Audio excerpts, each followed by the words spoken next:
మేలైతుందా? నీవు ఆలోచన చేసుకో. ప్రేమించి సమయం ఇస్తున్నాడంటే ఆయన చాతగానితనం కాదు కదా. చూస్తలేడు అనుకుంటున్నావేమో, చూస్తున్నాడు. నీ ప్రతి పని చూస్తున్నాడు, నువ్వు చేసే క్రియ చూస్తున్నాడు, నీ తీరంతా చూస్తున్నాడు. నరుల గురించి నాకు తెలిసేటాడు ఆయన. నేను చూస్తున్నాను, నా చెవులు లేవా, నా కన్నులు లేవా అన్నట్టుగా మాట్లాడినాడు కదా. నేను చూస్తున్నాను అంటాడు. పిచ్చి మాటలన్నీ మాట్లాడితే నష్టమవుతుంది కదా, నష్టం తెచ్చుకుంటావు. ఏమంట అమ్మగారు ఏమంటారంటే, దేవుడు కష్టపెట్టినాక, దేవుడు ఇబ్బంది పెట్టినాక తిరుగుతుందట. వెరితనమా?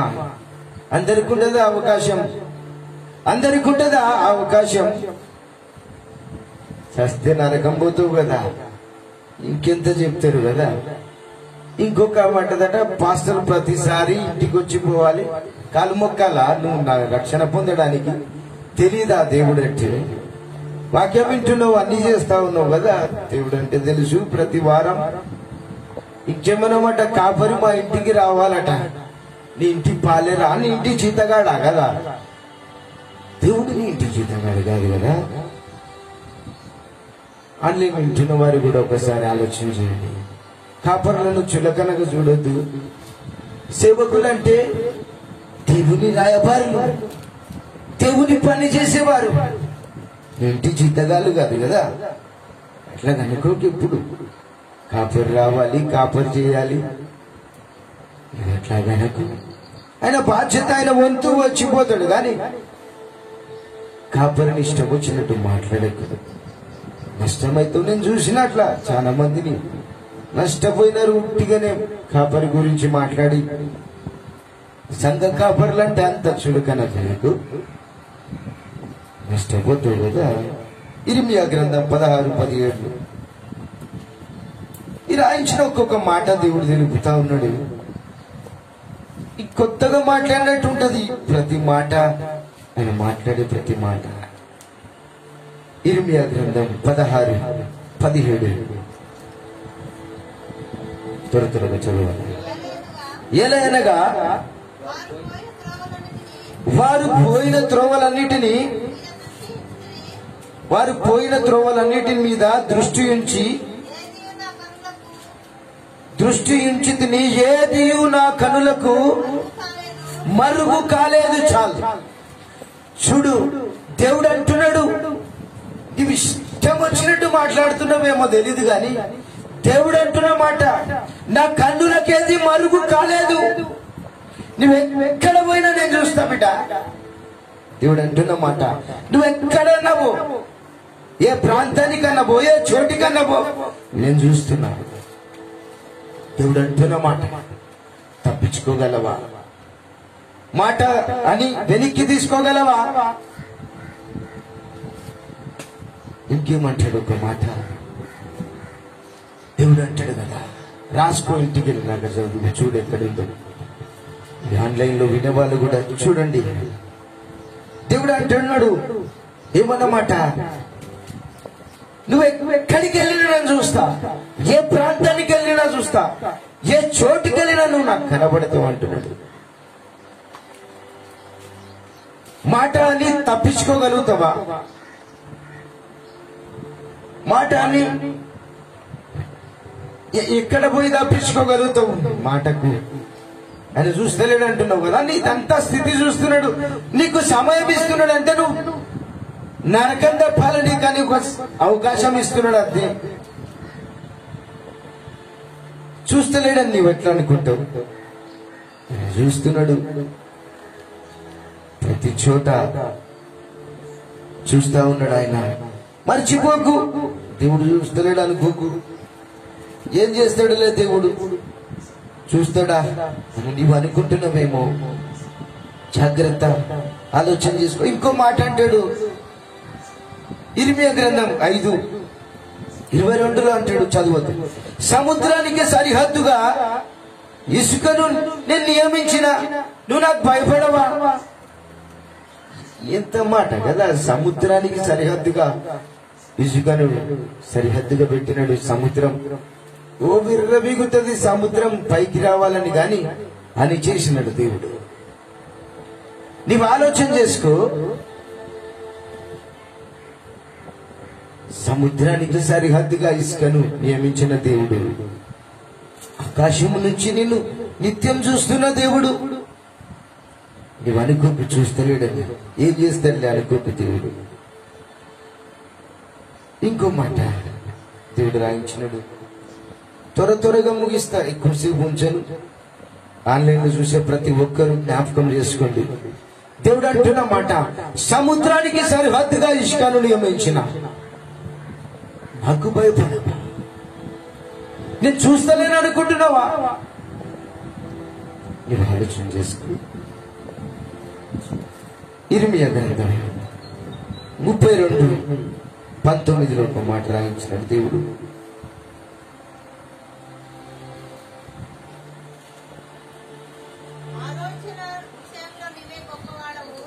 ఆలోచన, ఇర్మియా గ్రంథం 32:19 చదవండి. ఆలోచన విషయంలో నీవే గొప్పవాడవు, క్రియలు జరిగించే విషయంలో శక్తి సంపన్నుడవు, వారి ప్రవక్తలను బట్టి వారి క్రియల ఫలములను బట్టి అందరికీ ప్రతిఫలమిచ్చుటకై నరపుత్రుల మార్గములన్నిటినీ నీవు కన్నులారా చూచుచున్నావు. చాలు, ఈ చోట దేవుడు రాయించినాడు, ప్రతిఫలం ఇవ్వడానికి కన్నులారా చూస్తున్నాడట దేవుడు. ఎంత బాగా రాయించినాడు కదా. నరపుత్రుల మార్గములన్నిటినీ నీవు కన్నులారా చూచుచున్నావు. కన్నులారా చూస్తున్నాడట. ఏమంటావు చెప్పు? దేవుడు చూస్తలేడనే పిచ్చివాడా, వెర్రివాడా అని ఆలోచన చేసుకో. నీకు ఇయ్యాల్సిన ఫలం గురించి ఆయన కన్నులారా చూస్తున్నాడు. నీవెంత తప్పు చేసినా, ఎంత ఆలోచన చేసినా, చూసి చూడకుండా ఎందుకు నిన్ను వదిలేస్తున్నాడంటే అవకాశం నీకు ఇస్తున్నాడు. చేత పట్టుకున్న అవకాశం మేలైతుంది, విడిచిపెడితే జాగ్రత్త, చస్తే నరకం పోతావు. నరకములు ఒకవేళ నీకు దేవుడు తెలుసా, రక్షణ ఉందా, నీకు రక్షణ మార్గం ఉంటే, ఇంకా నువ్వు నీ తీరు మార్చుకోలేకపోతే నరకం ఇంకా ఎక్కువ, ఇట్లా ఎక్కువ శిక్ష పెరుగుతుంది. ఇక చేసిన తప్పుకు నరకంలో 100 రెట్లు 1000 రెట్లు శిక్ష పెరుగుతుందట. తెలిసి తప్పు చేస్తే ఒప్పుకున్న శిక్ష తక్కువ అవుతుందట. నీవు ఆలోచన చేసుకో. మరి ఈరోజు ఎట్లా నీ తీరుంది? నువ్వు ఆలోచన చేసుకో. నీ తీరును బట్టి, నీ ఆలోచనను బట్టి ఆయన నీకు ప్రతిఫలం ఇస్తాడట. నరపుత్రుల ప్రతి ఒక్క ఆలోచనను బట్టి అంటాడు. ఎట్లా ఉంది నీ తీరు? నీవు ఆలోచన చేసుకో. ఇంకేమంటాడు? హెబ్రీలకు రాసిన పత్రిక 4:13 హెబ్రీలకు రాసిన పత్రిక 4:13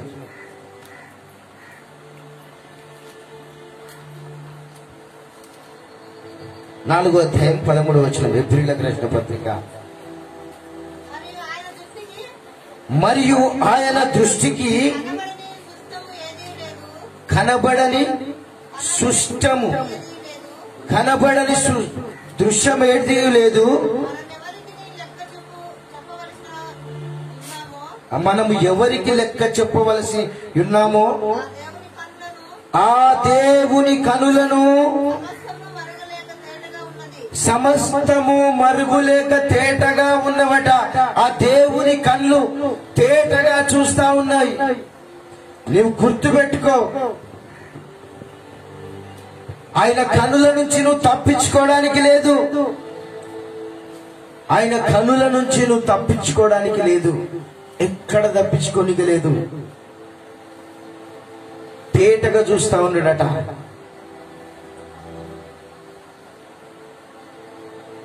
ఒక ఆయన నన్ను అడిగినాడు, ఏమని? అన్నా,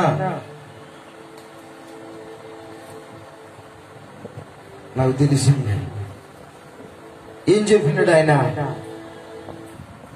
అన్నా, నేను ఇంట్లో ఉన్నా కదా ఓ పెయింటింగ్ వర్క్ చేసేటప్పుడు ఆయన అంటున్నాడు, లోపల కదా కొంచెం మెటీరియల్, ఆ పెయింటింగ్ వర్క్ మెటీరియల్ కల్తీ చేద్దాం అంటున్నాడు. చెప్పినాను ఏమన్నమాట, నువ్వు దేవుని మనిషి చూస్తలేడు, ఇంటి యజమాని చూస్తలేడు, గాని దేవుడు చూస్తున్నాడని భయపడే. నువ్వు ఇప్పుడు కల్తీ చేస్తావు లేదా ఇంకేదైనా చేస్తావు తారుమారు, గాని ఓ రోజు దేవునికి లెక్క చెప్పాలి. మరి నీవు ఇంట్లో ఉండి తప్పు చేస్తా ఉన్నావేమో, లేదా ఓ పెద్ద గొయ్యి తవ్వుకొని ఆ గొయ్యిలో ఎవరు చూస్తలేరని అనుకుంటున్నావేమో, ఏదైనా గుహలో ఉన్నావేమో, లేకుంటే సముద్ర అంతరంగంలో పోదాం అనుకుంటున్నావేమో. ఇక్కడ పోయినా ఆయన కన్నులు తేటగా ఉంటాయట. కీర్తనల గ్రంథం 139 కీర్తన 7-8 వచనాలు. 139 కీర్తన 7-8 వచనాలు. నేను ఆకాశం ఎక్కి చూసినను, నువ్వు అక్కడున్నావు. నేను పాతాళమందు పండుకొని ఉన్నాను, నీవక్కడున్నావు. నేను వేకువ రెక్కలు కట్టుకొని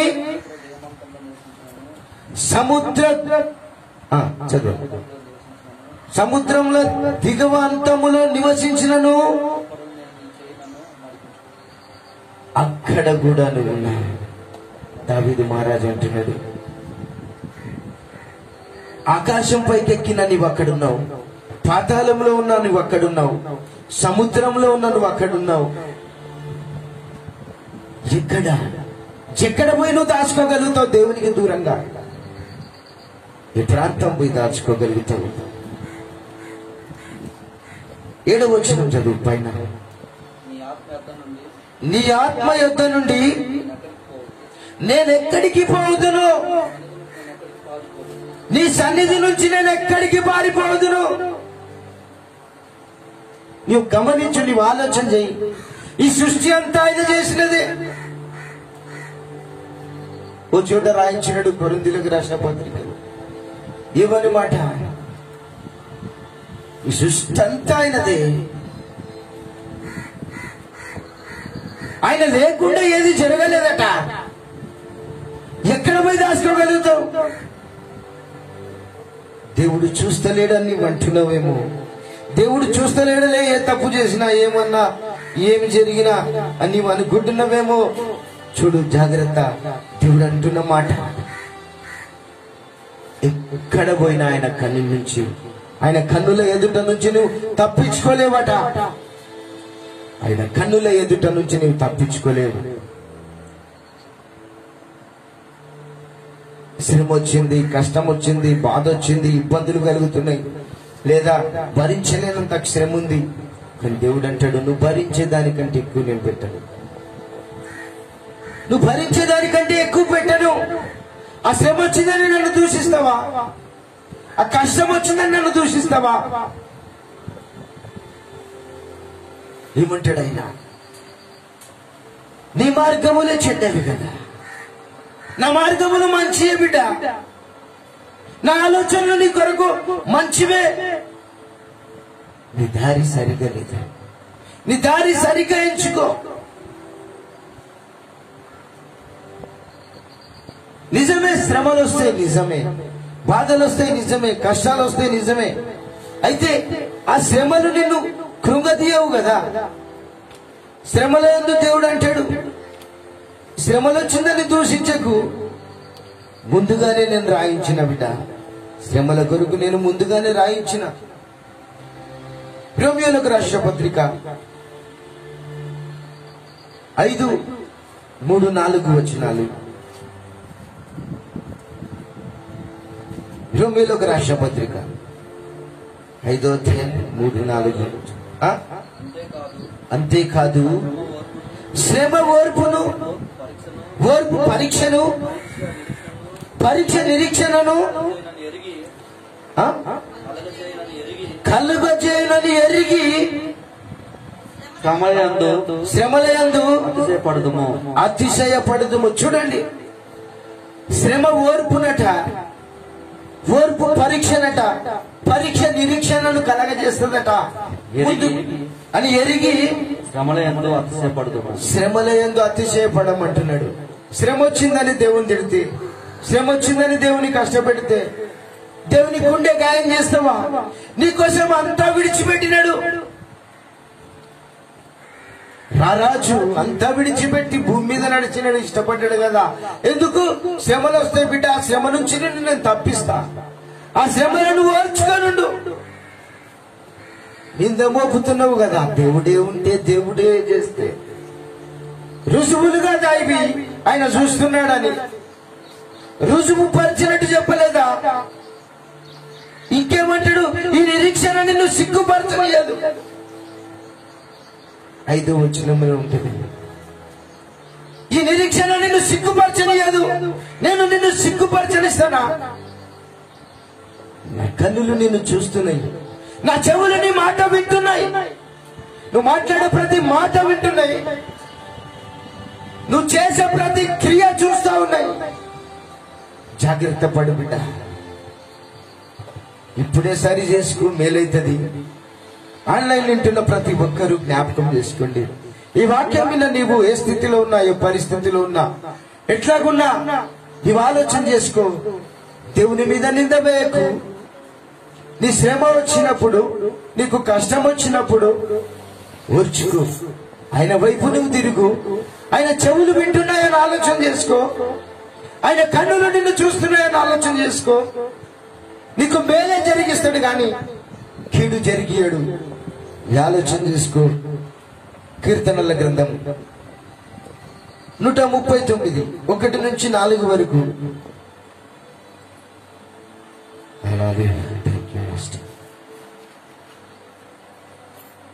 చదువు.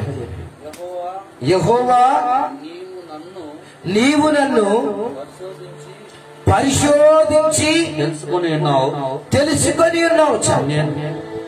నీవు నన్ను పరిశోధించి తెలుసుకొని ఉన్నావు. ఆయన నిన్ను పరిశోధించి తెలుసుకుంటాడట. నీ శ్రమల యందు, నీ బాధల యందు, నీ కష్టము యందు నిన్ను పరిశోధించి తెలుసుకుంటాడట. ఇంకేమన్నమాట? నేను కూర్చుండుటను, నేను లేచుటను నీకు తెలియను. నాకు తలంపు పుట్టక మునిపే నీవు నా మనసును గ్రహించి ఉన్నావు. చాలు. తలంపు పుట్టక ముందుకే తెలుసట. నువ్వు కూర్చోడం తెలుసట, నువ్వు నిలబడడం తెలుసు. కీర్తనకారుడు అంటున్నాడు, నా స్థితి మొత్తము నీకు తెలుసు, నేనేందో నీకు తెలుసు. మనసులో ఆలోచన వచ్చి రాకముందుపై నీకు తెలుసు.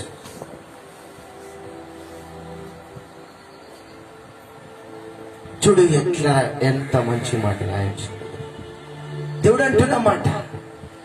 దేవునితో ఈ దావీదుకారుడు అంటున్న మాట. ఆయన దావీదు మహారాజు ఏమంటున్నాడు?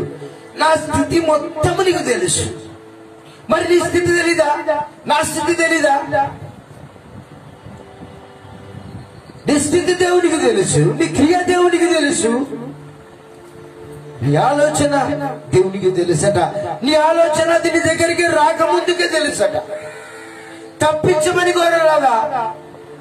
చెడ్డ ఆలోచన వచ్చినప్పుడు దేవా ఈ ఆలోచన నుంచి నన్ను విడిపించు, అట్లా ఘోరం కదా.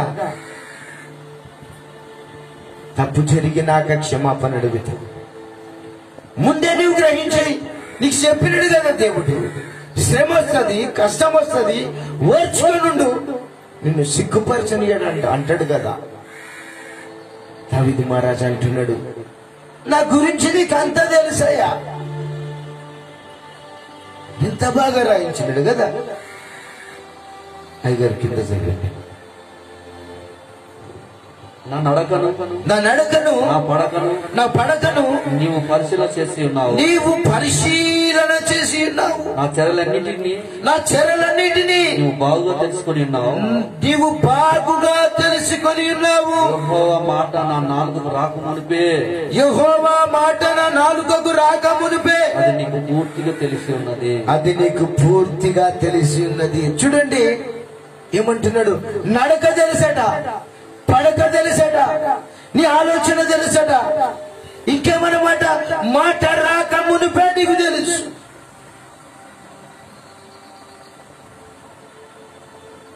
నా చర్యలన్నీ నీకు తెలుసు, నా క్రియలన్నీ నీకు తెలుసు. తెలీదా దేవునికి? ఏమంటారు? ఆన్లైన్లో ఉంటున్న వారు గమనించు, ఆలోచించండి. తెలుసా తెలీదా నీ క్రియ? దేవునికి తెలుసు, బహుగా తెలుసు, బాగా తెలుసు. గుడ్డివాడు కాదు కదా, నిన్ను సృష్టించినాడు ఆయన, అన్ని తెలుసు ఆయనకు. నీవు అనుకుంటున్నావా? ప్రియ సంగమా, ఈరోజు ఆలోచించు. దేవుడు అంటున్నమాట, నువ్వు తెలుసట, ఆయనకు బాగా తెలుసట. ఎందుకు? తల్లి గర్భంలో నువ్వు పిండంగా ఉన్నప్పుడే. దావీదు మహారాజు అంటాడు, తల్లి గర్భంలో నేను పిండంగా ఉన్నప్పుడే అంటే నీకు తెలుసు, ఆయనకు తెలుసు కదా. నేను ఎట్లా తయారు చేయాలో తెలుసు, నీ ఆలోచన తెలుసు, సమస్తం తెలుసు. ఇంకెట్లా చదువు నేర్పుతావా దేవునికి? ఇర్మియా గ్రంథంలో రాయబడి ఉన్నది, కుమ్మరివాడట, కుమ్మరివాడ కుండ చేస్తుంటే ఆ కుండ అన్నదట, కుమ్మరివాడ నువ్వు నన్ను సరిగ్గా చేస్తా ఉన్నావా? ఎదురు ప్రశ్న వేసిద్దట. నువ్వు అట్లా వేస్తున్నావేమో ఇప్పుడు దేవుని దగ్గర. ఏమన్నమాట? తయారు చేసేటోని సృష్టికర్త ఆయన సృష్టించిండు నిన్ను, నీవు ఎదురు తిరుగుతున్నావేమో. నువ్వు చూస్తున్నావా? నువ్వేం చేస్తున్నావు? ఎదురు తిరగకు, మేలు కాదు కదా, నష్టమైతుంది. ఎదురు తిరిగితే మోసుకుంటావు కదా, ఒక కష్టం ఉంటావు, బరువు మోస్తున్నావు, మళ్ళీ ఒక మాటని ఇంకో బరువు మోస్తావా? ఏమంటాడు దావీదు మహారాజు, నీ ఆత్మ నుంచి, నీ సన్నిధి నుంచి నేను ఎట్లా తప్పించు? ఆయన ఆత్మను నువ్వు శంకించకు, ఆయన ఆత్మను నువ్వు పరిశీలించకు. నీవెవడవు పరిశీలించడానికి? సృష్టికర్త, సృష్టికి యజమానుడు, ఆకాశంలో సింహాసనం అన్నాడు, భూమిన పాదపీఠం అన్నాడు కదా. ఇంకెంత సరిపోతుంది? కొలవగలుగుతావా ఆయనను కొలతగా? ఏమి తెలుసని నువ్వు ఆయనను నిలదీస్తున్నావు? ఆన్లైన్ వింటున్న ప్రతి ఒక్క దేవుని బిడ్డ, ఈరోజు నువ్వు ఆలోచన చేస్తే దేవుడు నీతో సూటిగా మాట్లాడుతున్నాడు. ఎట్లాగున్నా నా క్రియలు ఎట్లాగున్నాయి నువ్వు ఆలోచించి.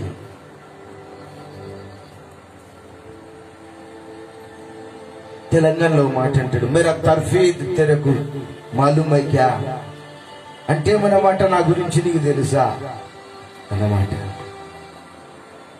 నీవు ఆలోచించి, నీ గురించి ఏమో నీకు కావాలి తెలియడానికి. దేవుని ధిక్కరించే అంత పెద్దోనివైనప్పుడు నువ్వు, నీ తర్ఫీద్ ఎవరికి కావాలి? నీ ఆలోచన ఎవరికి కావాలి? నీ ఆలోచన చేసుకో. అట్లాగే ఇంకొక మాట చెప్పి ముగిస్తాను. ఏమన్నమాట? ఎప్పుడు ప్రశ్నించకు దేవుని, ఎదురు తిరగకు, చూస్తలేడని అనుకోకు. నీ చిన్న అబద్ధం ఆడినా చూస్తున్నాడు ఆయన, వింటున్నాడు. నీ చూపులో ప్రవర్తన చూస్తున్నాడు, నీ మాట తీరు చూస్తున్నాడు, నువ్వు నడిచే నడక చూస్తున్నాడు. నువ్వు అనుకుంటున్నావేమో సులువుగా నేను ఏదైనా మాటలు మాట్లాడవచ్చు, వాటన్నిటిని దేవుడు చూస్తా ఉన్నాడు. అది గమనించు. ఆన్లైన్ వింటున్న ప్రతి బిడ్డ ఆలోచన చేసుకో. మోకరించగలిగితే మోకరించు, మోకరించగలిగితే మోకరించండి. Hallelujah hallelujah hallelujah. Thank you master. Pastor Vijay గారు వచ్చి ప్రార్థన నడిపించి ప్రార్థన చేస్తారు. హల్లెలూయా. Thank you master. కళ్ళు మూసుకొని ప్రతి ఒక్కరు లేఖానుసారంగా దేవుడు చూడటం లేదులే, మనసు చూడటం లేదులే అని మనం ఇష్టమొచ్చినట్టు ప్రవర్తన నడుస్తే, ఇదిగో నేను చూస్తున్నాను, నీ నడకను చూస్తున్నాను, నువ్వు పండుకున్నది కూడా నేను చూస్తున్నాను అని మాట దేవుడు సెలవిస్తున్న ప్రతి మాటను ధిక్కరించకుండా లోబడి పాపమును విడిచిపెట్టి దేవుని సన్నిధిలో పశ్చాత్తాపడదాం. మౌనం ఉండక నోరు తెరిచి, దేవా ఇదిగో నా తండ్రి, అయ్యా నా నడక పాపములకు దారి తీస్తుంది, అయ్యా ఎవరు చూడటం లేదులేని నేను ప్రేమించిపోయాను, నన్ను క్షమించయ్యా. మీరు చూస్తున్న దేవుడు అవని, అలాగనే మీరు ప్రతి విషయము నువ్వు కనిపెట్టే దేవుడు అవని, వాక్యం ద్వారా మాతో మాట్లాడిన ప్రతి మాటలు బట్టి నీకు స్తోత్రాలయ్యా. మమ్మల్ని క్షమించండి, నీ రక్తంతో నేను కడగండి, శుద్ధి చేయండి. అయ్యా ఎవరు చూడలేదని అబద్ధం ఆడుతున్నా, మీరు చూస్తున్న దేవుడు అయ్యా, పాతాళంలో చూస్తున్న దేవుడు దేవా, నీకు స్తోత్రాలయ్యా. నీ కనుదృష్టి ముందు ఎవడు తప్పించుకోలేడని వాక్యం ద్వారా నువ్వు మాట్లాడిన ప్రతి మాటను బట్టి నీకు స్తోత్రాలు. ఇదిగో నా తండ్రి, వాక్యం విన్నా నీ బిడ్డలను బలపరచండి, ఆన్లైన్ ఉన్న వారిని బలపరచండి, యూట్యూబ్ లో చూసే ప్రతి వారిని మీరు దర్శించండి. ఒక తీర్మానంలో, ఒక ప్రత్యేకమైన స్టైల్లో అయ్యా నీ సన్నిధికి నడిపించండి. ఏ పాపం చేత నాయన కుషించిపోతున్నారు, అయ్యా ఏ ఇబ్బందుల చేత నశించిపోతున్నారు, ఎవరు చూడటం లేదని పాపం చేస్తున్నాయన అలవాటు పడిన ప్రతి వాడిని మీరు సూటిగా మాట్లాడాలి. ప్రభానికి స్తోత్రం, సూటిగా మాట్లాడినందుకు స్తోత్రం. అలాంటి వారి ప్రభు ఒక ప్రత్యేకంగా నాయన ఒక తీర్మానంలోకి నడిపించమని ప్రార్థన చేస్తున్నా. కూడి వచ్చిన బిడ్డలతో మాట్లాడిన ప్రతి మాటను బట్టి స్తోత్రం. వాళ్ళ హృదయాల్లో వాక్యం బలాభివృద్ధి చేయండి, ఆశీర్వదించండి అయ్యా, అభివృద్ధి చెందుటట్టుగా మీరు సహాయం చేయండి. వాక్యము సాతాను వాడు వెతుకపోకుండా తండ్రి వాళ్ళ హృదయాల్లో తండ్రి అయ్యా మీరు నింపండి, విశేషమైన కృపలో వర్ధలించండి. ఇదిగో నాయన విత్తిన వాక్యము సేవకుని మీరు దీవించండి, ఆశీర్వదించండి, మంచి ఆరోగ్యాలకు నింపండి. రాబోయే కాలంలో నాయన బహుగా వాడుకోండి. అనేక జనములకు నా తండ్రి ఈ వాక్యం విత్తుటట్లుగా మీరు సహాయం చేయండి. దీవెనకరంగా ఉంచండి. ఇంతవరకు మీ సన్నిధి మాతో ఉంచు, ఇంతవరకు నీ కృప మాతో ఉంచు, ఇంతవరకు నాయన మీ సమాధానం మాతో ఉంచుందుకే స్తోత్రం. నా వాక్యం మా హృదయాల్లో నూరంతలుగా ఆశీర్వాదం నింపమని నజరేయుడైన యేసుక్రీస్తు నామములో ప్రార్థన చేసి అడుగుతున్నాము తండ్రి, ఆమేన్. తండ్రి కుమారుడే పరిశుద్ధాత్మ నిండు సహవాసం కూడి వచ్చిన మీ బిడ్డలకు, మీ కుటుంబాలకు, అలాగే మినిస్టర్స్ ని వాక్య విత్తిన సేవకులకు మనకందరికీ సదాకాలము తోడైనగాక. ఆమేన్.